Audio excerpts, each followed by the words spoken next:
Hey, good morning. We are heading out the door. You probably saw me opening, or if not, I'll show you opening the new shoes. Going out in the Saucony Endorphin Speed RUNSHIELD. We just did our Endorphin Speed version 1 review. Now I'll bring you kind of first thoughts on the RUNSHIELD. Interestingly, you know, one of the things about the Speed, actually the only thing that I didn't really love was the tackiness or the traction in, you know, lightly wet conditions with the rubber. I could feel, you know, the increased tackiness or stickiness of whatever the remixed compound is on these. So we'll give it a go, get through this first run, and talk to you later.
Hey, it's Andy. I'm back from my run. It was 6 miles. We'll talk through that real quick. So it was 1 mile of a warm-up, and then basically 1 mile at threshold pace, which for me is about 6.5 minutes per mile.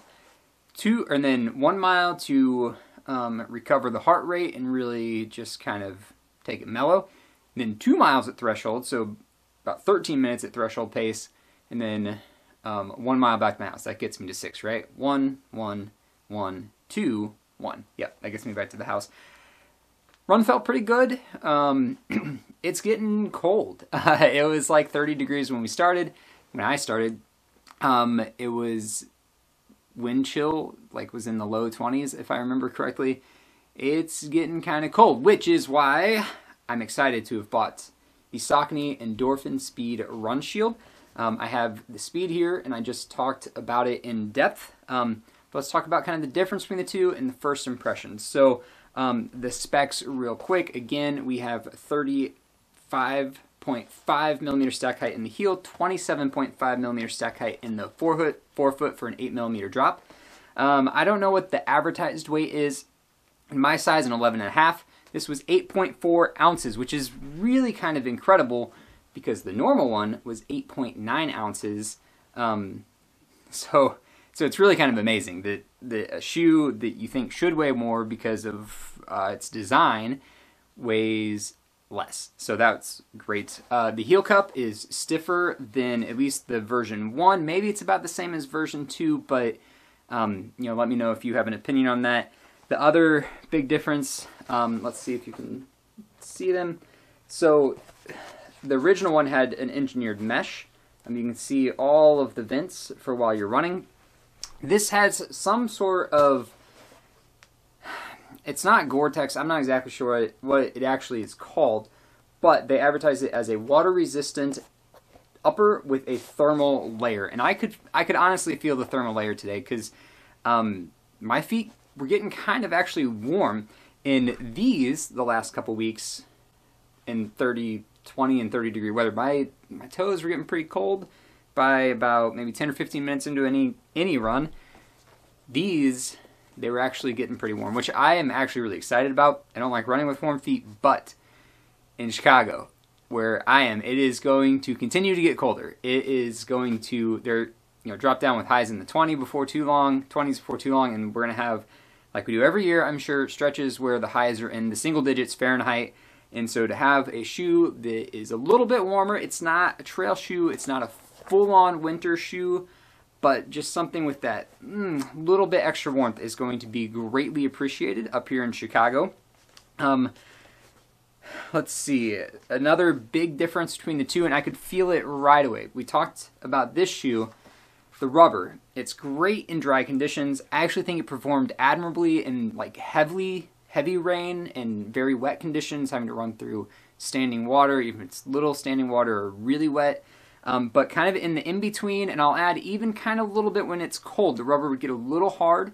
And when it was kind of, I described it as like when it's a layer of dew on the trail in the morning, this shoe really struggled for grip. This shoe, I could feel it already, just walking down the sidewalk, walking out of the house.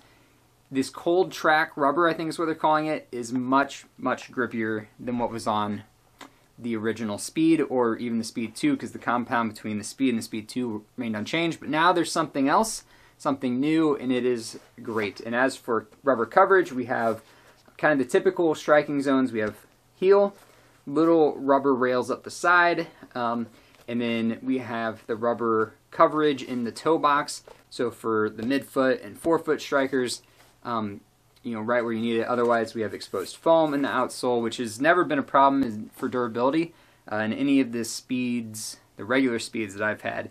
Otherwise, it's an Endorphin Speed, which, for better or for worse, for me, that's a great thing, because I think the Speed is a wonderful shoe.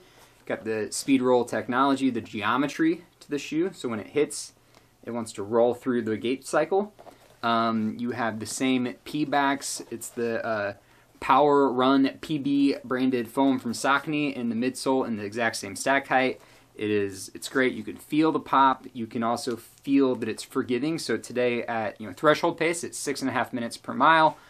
You could feel the shoe working with you, but then at the recovery mile pace, which is about 8.5 minutes per mile, it feels nice and almost plush, right? Like I don't really know how the shoe does it, because it really accommodates both really well. The nylon plate, again, just works really well. It helps give stability and shape to the P-backs foam. And then you can feel it loading because it's softer, it's easier to load than a carbon fiber plate. So absolutely great shoe. I think I'm going to really enjoy it. Probably going to put 300 or 400 miles on it throughout the winter and in this next training block, which as of today, we are a week away from the Turkey Try.